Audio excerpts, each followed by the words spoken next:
la salle d'attente et elle lisait Michel Houellebecq. Et le dentiste américain sort et dit « Houellebecq, mais je fais partie de son club. Il est très connu aussi. Dans les vivants, quoi. Voilà.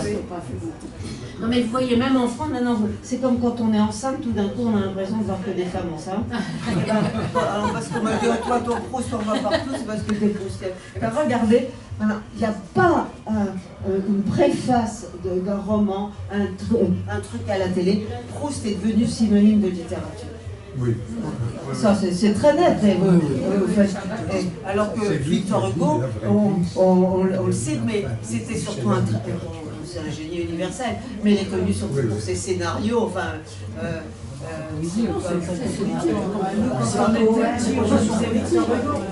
oui, pas l'intégral. Non, mais je parle d'aujourd'hui. Oui.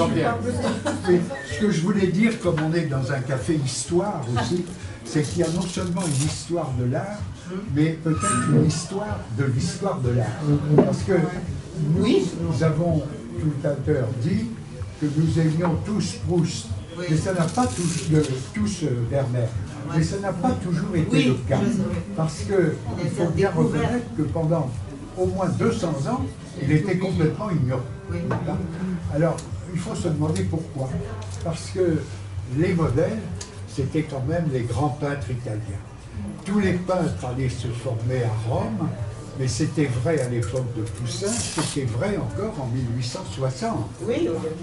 Et puis, au début du 19e siècle, il y a quand même une très grande dame, Madame de Staël, qui a laissé entendre qu'il y avait le Nord et le Midi, là on retrouve une géographie, si vous voulez, et que il y avait certes les grands écrivains, les grands artistes du Midi, mais elle a été la première à faire découvrir les grands écrivains et les grands peintres du Nord.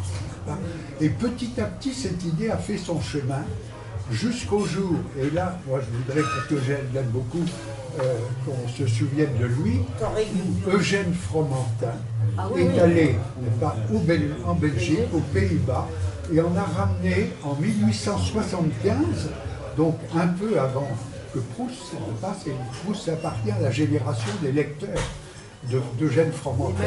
Un livre, Les Maîtres d'autrefois. Et c'est vraiment à Eugène Fromentin... attendez, je vous interromps, excusez-moi. Il parle surtout de Rubens et Rembrandt, il ne parle pas de Vermeer. Et Vermeer a été redécouvert par Torrey. Il a consacré des articles à Vermeer, et il a ouvert une voie qui va être celle de Huysmans, qui évidemment était d'origine hollandaise, et c'est à partir de cette époque, en fait, sous la Troisième République, pour la première fois, au fond, Proust appartient à la génération de ceux qui découvrent Vermeer. Voilà. Hein, oui, mais lui, il adorait aussi les Italiens, Proust. Bien sûr, il ne s'agit pas de les opposer, mais simplement de découvrir.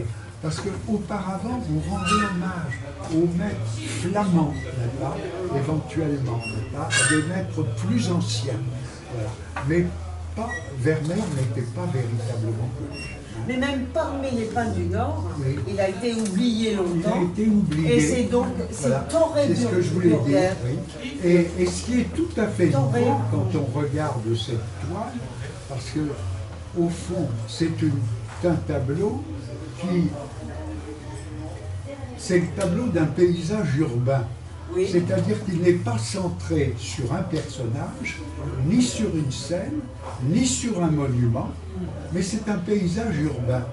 Et alors, les amateurs d'art qui avaient admiré la gare Saint-Lazare, les tons de Claude Monet, voilà, ont regardé ce tableau. Parce que Vermeer est vraiment le premier qui ait peint un paysage urbain, sans privilégier un monument, une église, un château, n'est-ce pas ? Voilà, comme c'était des châteaux, on en voyait déjà dans les grandes heures du duc de Berry, mais c'était centré sur le château. Mais un paysage urbain, il n'y a aucun personnage qui accroche particulièrement le regard, qui soit mis en valeur, ni même les monuments, ils se perdent. Alors là, parce que, Et alors, ça, ce que je ça peux a vous beaucoup dire là-dessus, touché.